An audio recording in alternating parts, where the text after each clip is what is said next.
Bienvenue dans l'analyse de la pleine lune du mois d'août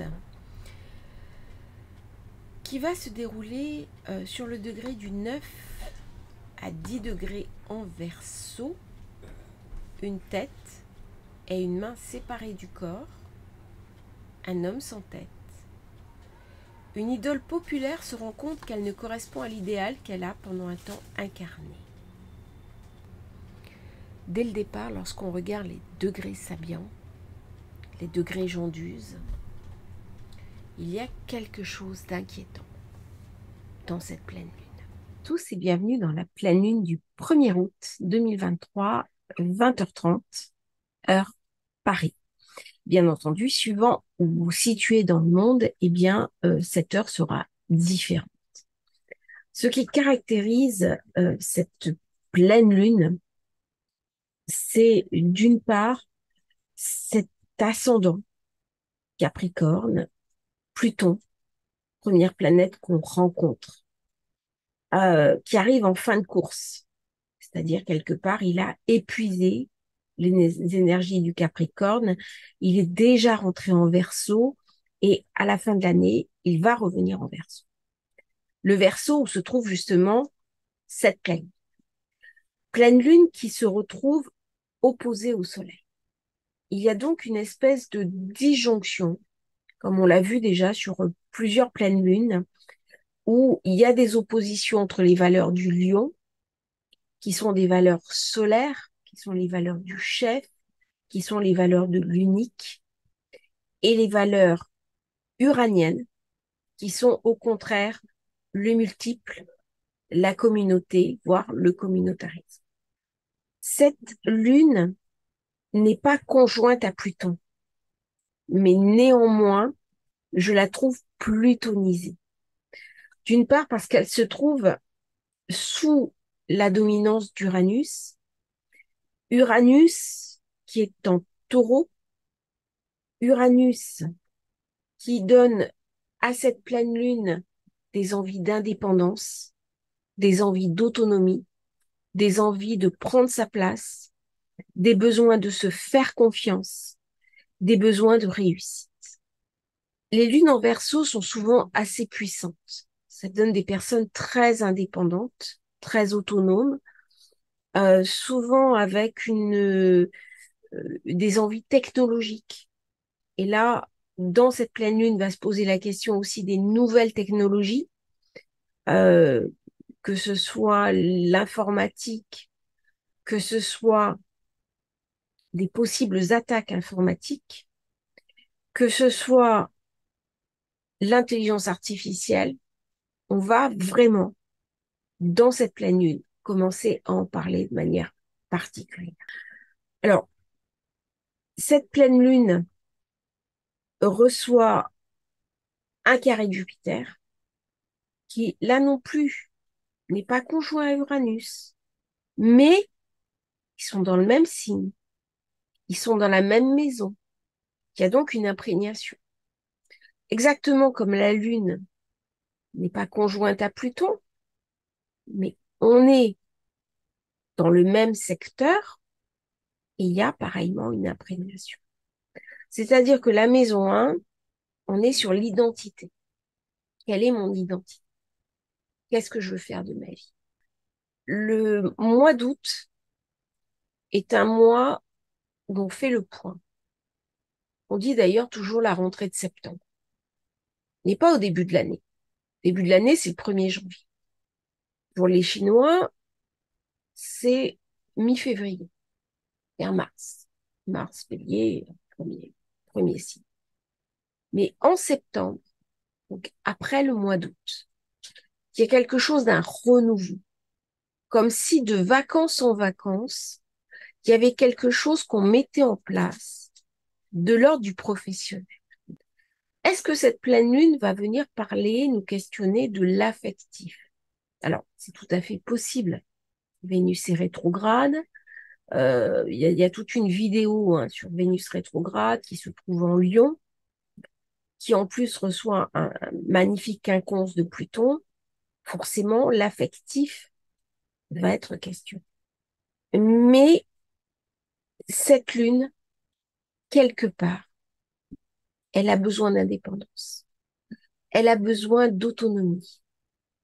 Elle a besoin, j'allais dire, de rentrer chez elle dans le sens où rentrer chez elle, chez moi, c'est le monde. Ça, sont des valeurs très uraniennes. Uranus, c'est aussi le troisième maître du Scorpion. C'est pour ça qu'il y a une proximité avec Pluton. Et c'est peut-être ce magnifique trigone, cette alliance entre Pluton et Uranus, qui va permettre à la Lune de passer. Ça va passer par une forme de changement intérieur profond. Ça va passer par une remise en question de ses valeurs. Ça va passer aussi par regarder la situation telle qu'elle est et ne pas s'illusionner. Alors, le mois d'août est vraiment cette année chargé en événements. D'une part, cette pleine lune va se faire euh, en même temps que les Perséides, qui sont toutes les étoiles filantes qu'on voit dans le ciel.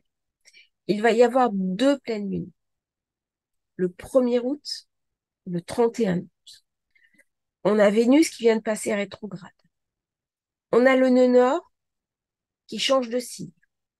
On a plein d'événements.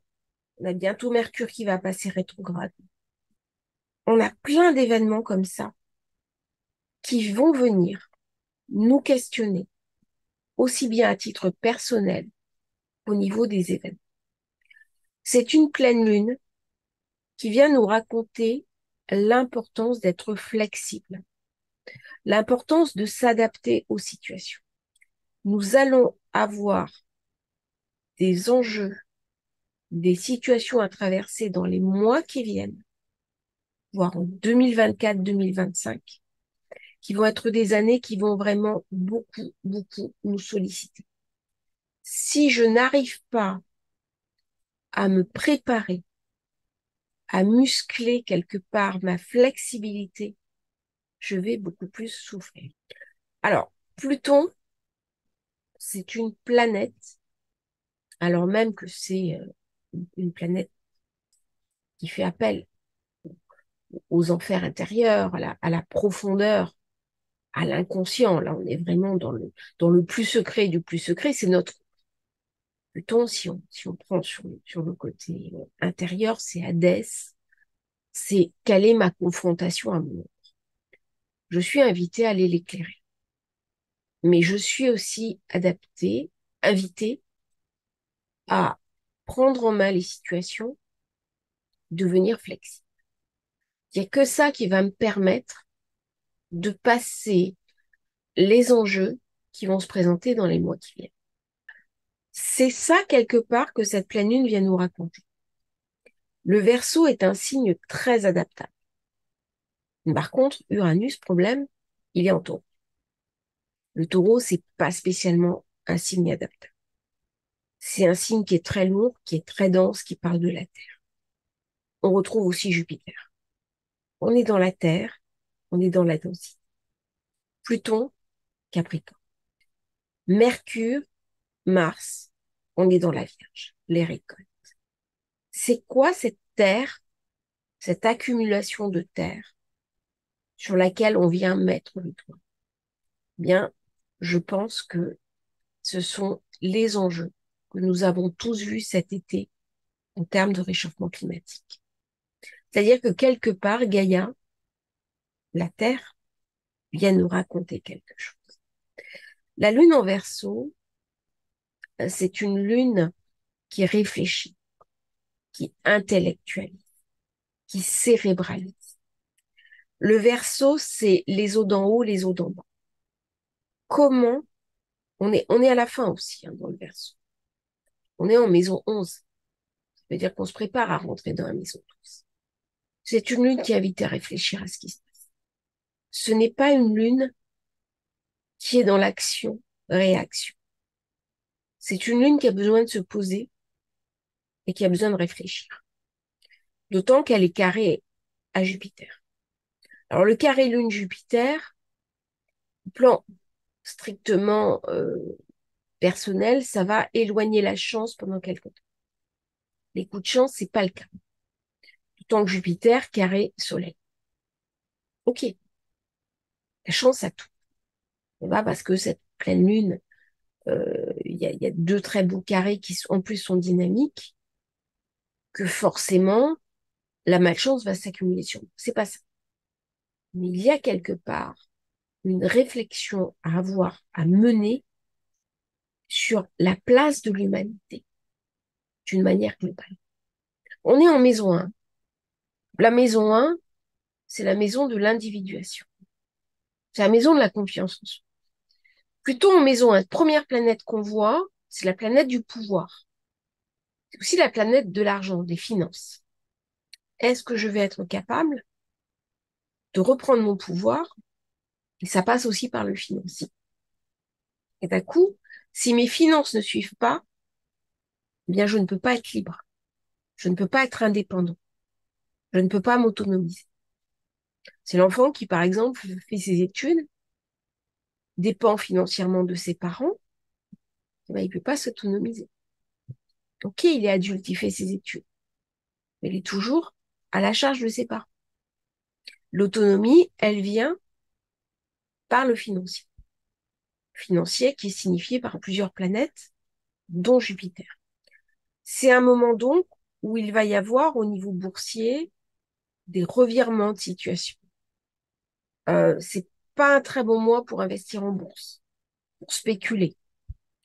Quand Jupiter va venir sur Uranus, il est possible que l'inflation reprenne. Alors, c'est pas tout de suite. Il faudrait que je regarde quand est-ce que c'est. Peut-être mettre en pause.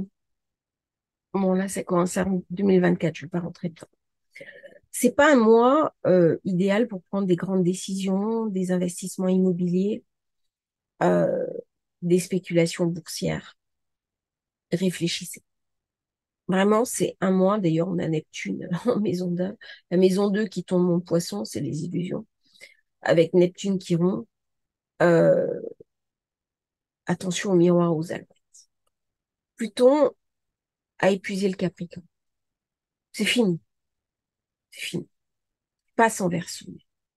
Ça veut dire qu'il va y avoir un changement de société. Chaque fois que Pluton change de signe, il y a un changement de société. Et cette lune, en Verseau, elle vient préparer ça. Elle vient faire le lit de Pluton. Alors, c'est une pleine lune qui est fondamentale pour vous. Regardez ce qui va se passer dans votre thème de naissance. Regardez les planètes que vous avez en Verseau. Comment elles vont être activées. Si vous avez une lune en Verseau, vous allez forcément être très impacté par cette lune, par cette pleine. Si vous êtes Capricorne, vous allez aussi être impacté.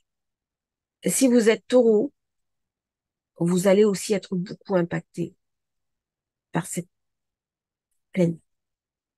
Les cancers, ascendant cancer forcé. Cancer, ascendant cancer sont toujours impactés par les lunaisons.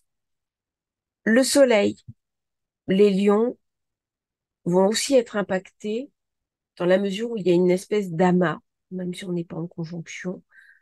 Pour moi, il n'y a pas de conjonction entre soleil et lune noire. Certains astrologues l'ont dit. Pour moi, c'est trop loin. Mais il y a quelque chose qui nous obscurcit le regard. C'est comme si on n'avait pas accès à toutes les informations. Et ensuite, les personnes vierges vont aussi être impactées par Mercure, par Mars. Tous les signes de terre sont invités à regarder dans leur thème de naissance ce qui se passe avec cette lune. Jupiter dans le thème, c'est la chance. Est-ce que vous avez Jupiter en ce moment qui passe sur une planète qui débloque quelque chose? Est-ce que vous avez la Lune qui passe sur un secteur, sur une planète qui vient débloquer quelque chose, qui vient activer quelque chose? Regardez dans quelle maison ça se passe. C'est ce qui va vous indiquer le secteur de votre vie qui va être concerné par cette pleine lune. Elle est vraiment importante. Saturne, il est rétrograde. Maison 1. Vous avez 3 planètes importantes. Vous avez Pluton, vous avez la Lune, vous avez Saturne, et en plus j'ai une interception, c'est-à-dire que Verseau-Lion, sont interceptés. Dès qu'un signe est intercepté, il faut vraiment le regarder.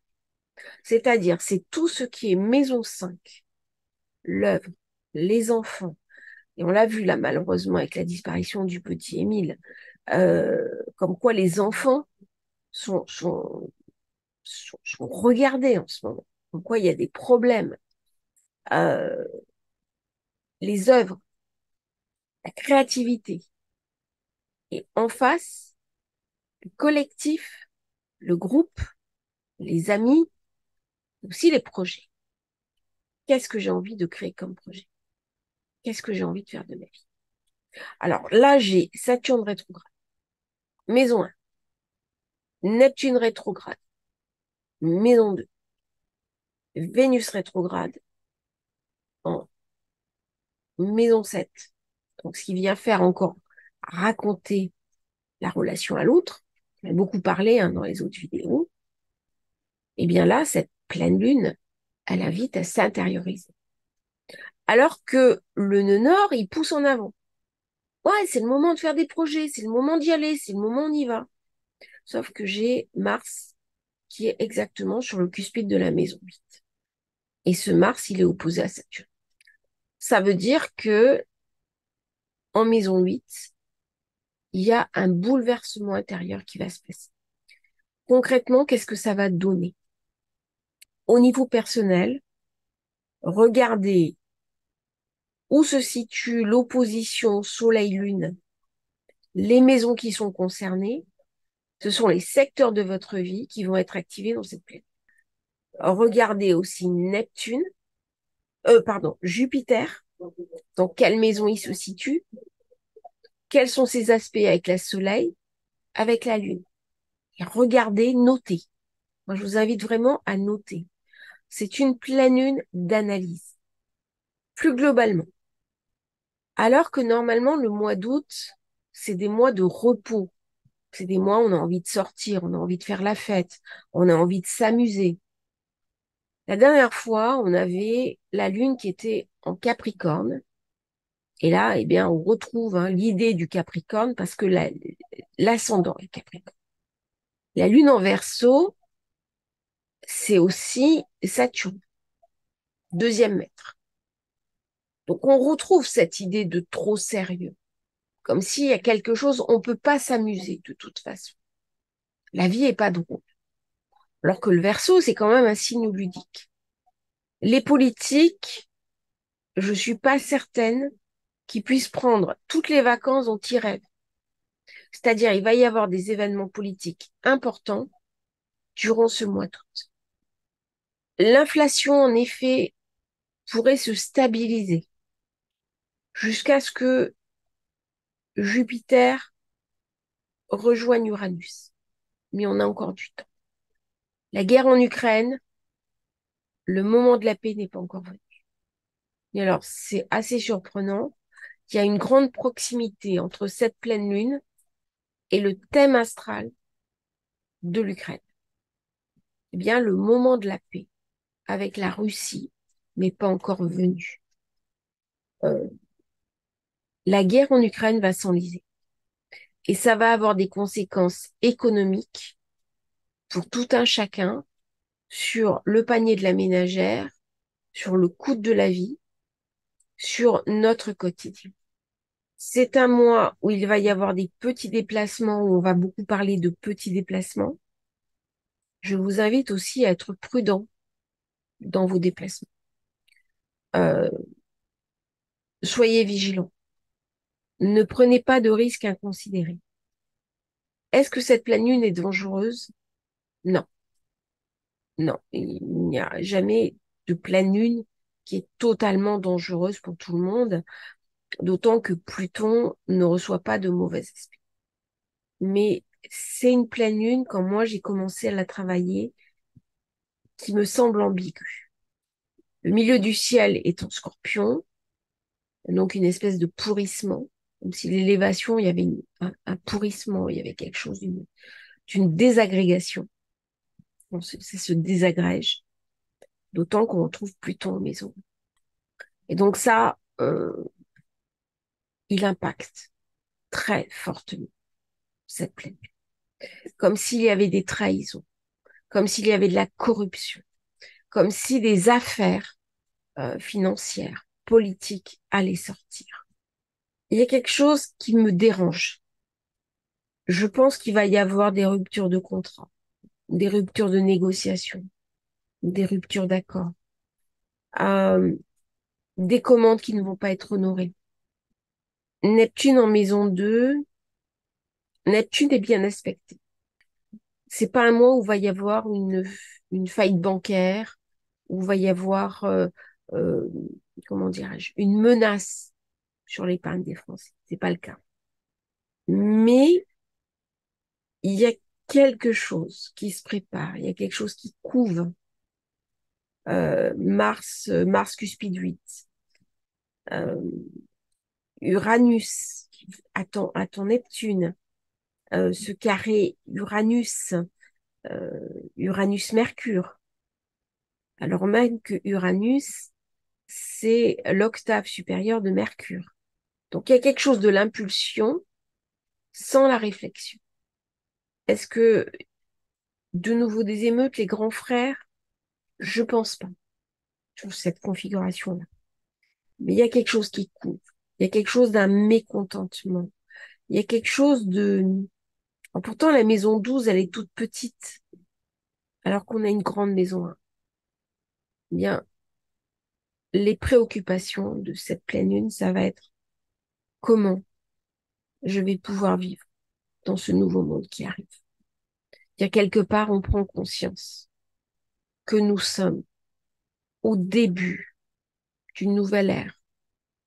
On est en train d'intégrer, jusqu'à présent, quelque part, on avait vécu avec les anciens registres. Le monde, le monde dans lequel nous évoluons, tout au moins en France, c'est un monde qui s'est bâti dans l'après-guerre. Là, bien sûr, il y a eu plein de changements depuis, notamment au niveau technologique.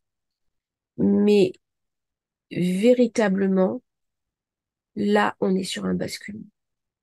On est sur quelque chose qui va laisser la place à de nouvelles perspectives, à un changement d'air, à un changement de compréhension qui va impacter jusqu'à notre inconscient.